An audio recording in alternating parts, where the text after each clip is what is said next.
Aku sudah menyuruhmu cepat-cepat. Akhirnya kau bangun juga. Rasha bicara sambil terus memandang layar laptopnya. Dan Juna di sampingnya yang sedang membantunya memberikan semua laporan perusahaan dan menganalisa keputusan yang harus dipilihnya. Apa aku tidur cukup lama? Tanya Lucky menatap ke arah Rasha dan Juna yang dua-duanya saat ini tidak sedang menatap kepadanya. Juna. Satu kata dari Rasha dilontarkan, dan Juna tahu apa yang diinginkan Rasha untuk dilakukan olehnya. Saat ini sudah jam 12:07. Hari ini sudah ada 4 jadwal rapat yang di-cancel karena ketidakhadiran Tuan Muda Rasha selaku CEO perusahaan. Rapat pertama jam 8 pagi dan seluruh kepala divisi perusahaan. Rapat kedua jam 9 pagi, penandatanganan kontrak mobil terbang. Rapat ketiga jam 10 pagi, penandatanganan kerjasama kontrak kereta listrik bawah laut. Dan jam 12, rapat kerjasama dengan pemerintah untuk pembangunan infrastruktur di wilayah timur Indonesia. Dan karena penundaan rapat hari ini, perusahaan harus kehilangan pemasukan lebih dari 200 juta dolar. Juna menjelaskan semuanya, termasuk jadwal yang harus di-cancel karena Rasha belum sampai di Jakarta hingga sore nanti. Kalian berdua memang bagaikan pinang dibelah dua. Tidak ada apa yang bisa kalian lakukan selain memberikan rasa tidak nyaman pada hati seseorang. Gumam Lucky di dalam hatinya, sambil menelan salivanya mendengar semua penjelasan dari Juna. Lalu apa maksudmu menjelaskan semua itu? Aku tidak punya uang senilai kerugian kalian. Lalu apa kompensasinya? Apa dia bilang? Kompensasi. Wah, dia bahkan tidak memikirkan untuk meminta maaf padaku, tapi menanyakan kompensasi yang bisa didapat olehku karena kerugian yang diperbuatnya. Dia bahkan tidak berpikir kalau ini semua hanya ditunda dan aku tidak rugi apapun kecuali waktu. Hahaha, tidak pernah ada orang menawarkan kompensasi padaku. Mereka lebih memilih minta maaf daripada menantangku. Semakin menarik. Kau sungguh di luar ekspektasiku. Gumam Rasha yang langsung mengalihkan pandangan matanya dari laptop menatap ke Lucky. Juna, keluarlah. Rasha bicara masih menatap wajah Lucky. Baik, Tuan Muda. Klek. Juna segera keluar mendengar perintah dari Rasha dan menutup pintunya menunggu hingga Rasha menyuruhnya masuk lagi.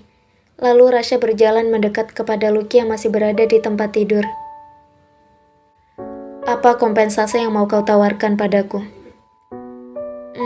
Apapun yang kau minta, asal bukan meminta tindakan asusila. Jawab Lucky yang tentu saja wajahnya tertunduk tidak memandang Rasha. Aku minta perpanjangan kontrak pernikahan sampai 1 tahun. Hah? Apa? Tidak bisa begitu. Lalu kau mau membayar semua kerugian yang disebut oleh Juna tadi? Baiklah. Kita perpanjang kontrak pernikahan kita sampai 1 tahun. Lucky menjawab dengan suaranya yang sangat lemas, tanpa memandang Rasha, hanya menunduk ke bawah, yang tentu saja membuat Lucky tidak melihat senyuman di wajah Rasha. Bersiaplah cepat-cepat, kita akan berangkat ke Jakarta sekarang. Aku akan memberikan kontrak yang baru setelah kita sampai di Jakarta. Rasha langsung melangkah kembali ke sofa setelah menjelaskan semuanya kepada Lucky.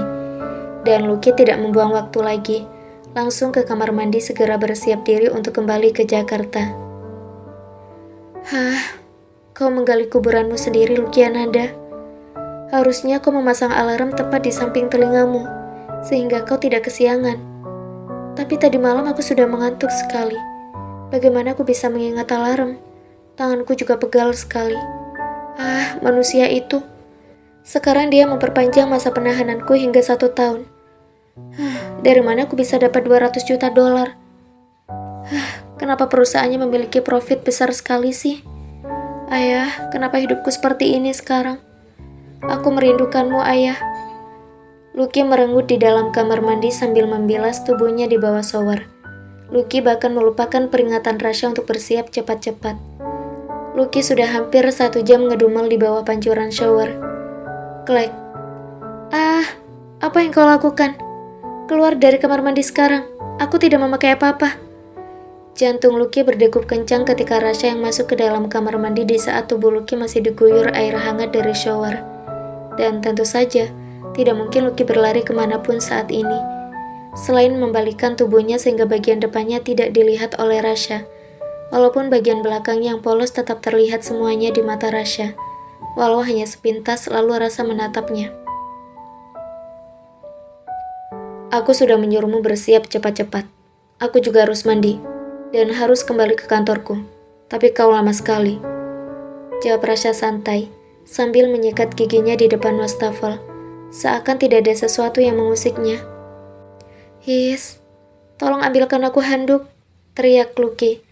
Tapi tak dijawab oleh Rasha, karena dia sedang menyikat giginya, dan Lucky pun tidak berani menatap ke arah Rasha dengan tubuhnya yang polos masih di bawah pancuran shower. Hei, apa kau tidak dengar permintaanku? Aku sudah minta tolong padamu.